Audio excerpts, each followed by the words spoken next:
For those that grew up in the early 2000s, this is nostalgic.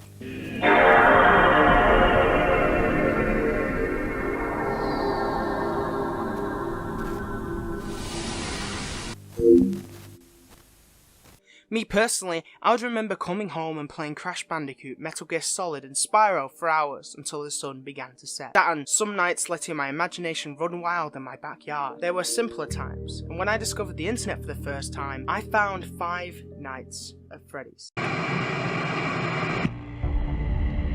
The gameplay was simple, and it reminded me of those old arcade games I used to play when I was a kid, mixed with terrifying jump scares and a story coated in secrets and Easter eggs.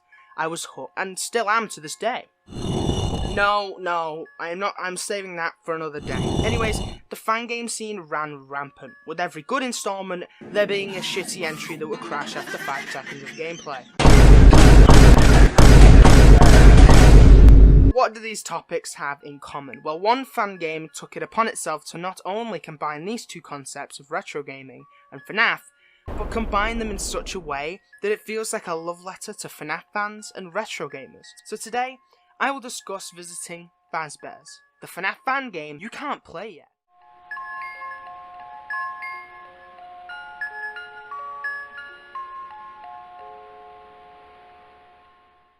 We are greeted to a neon, vaporwave-esque title screen, bringing you back to the early 2000s with its unique aesthetic, with chapters, continue, plushies, and options buttons. However, I love the creepy PlayStation 1 era graphics compared with the creepiness of the original animatronics. It reminds me of another game Paris Knuckle reviewed called Cry of Fear.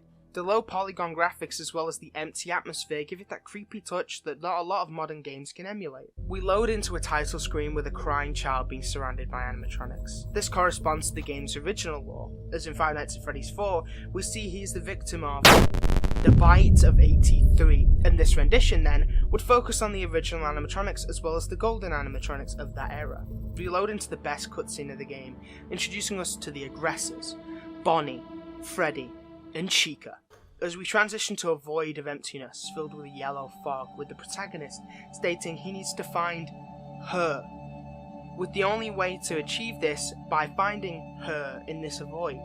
We are all shown the map that we play in. Examining the restaurant, we see the antagonist on stage. Each is designed looking as equally as terrifying as the last. The eyes vacant, stood in poses on the stage. Mouths open wide, we gaze upon them before getting bored and exploring the rest of the place.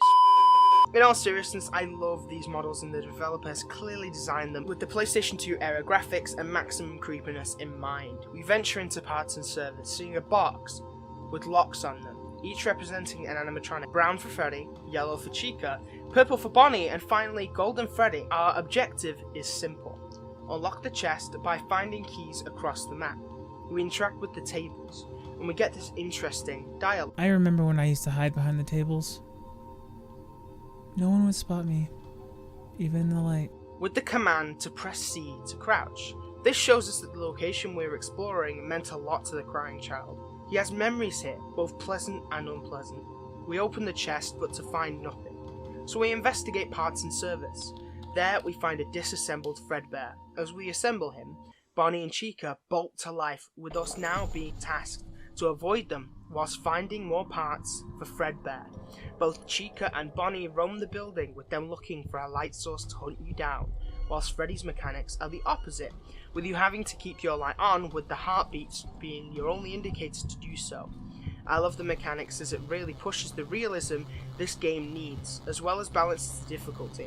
And I will let my good friend Zach Quinn give his take on the mechanics. Hello everyone, my name is Zach Quinn, and I've been invited on to talk about this FNAF fan game called Five Nights at Freddy's Visiting Fazbear's. That's kind of a tongue twister, but yeah, Kinamushi invited me on to talk about this game. If you don't know me, I love the Five Nights at Freddy's series. It's one of my favorite game series of all time, and I love the game so much, and they mean a lot to me. And I also love the fan games. I mean, some of them can be kind of mediocre, but some of them can be really good.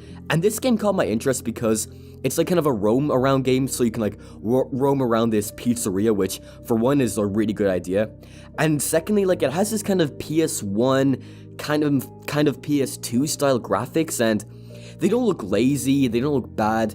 They kind of bounce the perfect line of being able to look like a PS1 game and also looking visually appealing, and I just love the way this game looks. It brings back a kind of nostalgic feeling of playing PS1 games, and it just has a really cool style, and the game is actually really scary. Like, a problem I have with a lot of FNAF fan games is they aren't really scary, like they can't really capture the magic of the original Five Nights at Freddy's games, but this game is genuinely terrifying. Like, the designs on the animatronics are genuinely really scary, especially with that PS1 style graphics, and the whole atmosphere of this game is just really intense and creepy, and I think it perfectly captures what Five Nights at Freddy's is, and all in all, it's just a really good game, and as a FNAF fan, I would highly recommend you guys play this game. It looks amazing, it perfectly captures the original, like, feeling of the FNAF games, and all in all, it's just a really good fan game. Shout out to the people who made the game. I can't remember your name, but like, shout out to you. You are a legend for making such a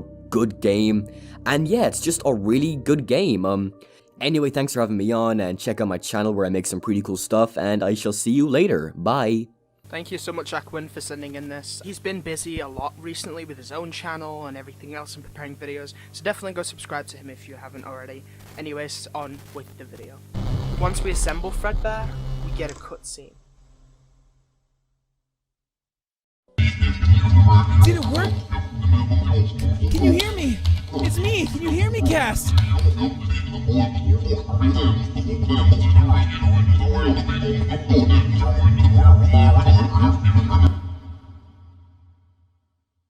Cass, obviously being a reference to Cassidy, the spirit haunting Fredbear.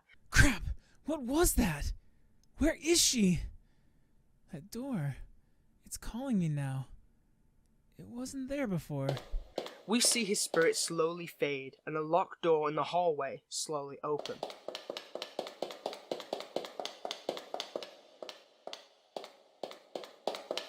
As we approach the door, we see an identical room with the animatronics, now withered, with the title, Chapter 2, 1985, and... Connection terminated. I'm sorry to interrupt you, Elizabeth. If you still even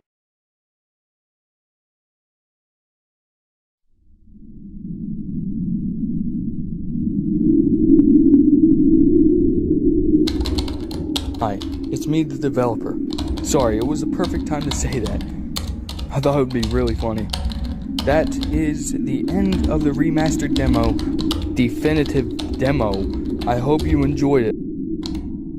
I didn't have time to add the preview for the full game, but I'm still going to post it on YouTube and other social medias when I finish it. Follow me on Twitter, YouTube, if you want to see more Visiting Freddy's, or like me as an artist. Helps me a lot. That's it. See you in the next update. And that is where the demo ends. The full game isn't released, with the last update being 1 year ago? Damn, the Daniroo. Get on this shit, man. In all seriousness, this fan game isn't given the love it so desperately needs. I really hope this video can inspire the developer, or get you guys to tweet him on Twitter asking him to finish the game, as the story is intriguing, the atmosphere is creepy, and the mechanics are flawless.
Thanks so much for watching. I know this video is different. I do want to make more videos like these on whatever video game I find interesting, and well, I hope you enjoyed. This next year's uploads will be lackluster as I'm moving out of my parents' place, working at my new job, as well as completing university work, so I apologise for the lack of uploads. Please subscribe to Striking Blue for voicing the protagonist, as well as Water King for voicing the developer, and Zach Quinn for giving his opinion on the game's mechanics. And subscribe to this channel for more videos soon. I hope you guys enjoyed, and I will see you all very soon. Goodbye now.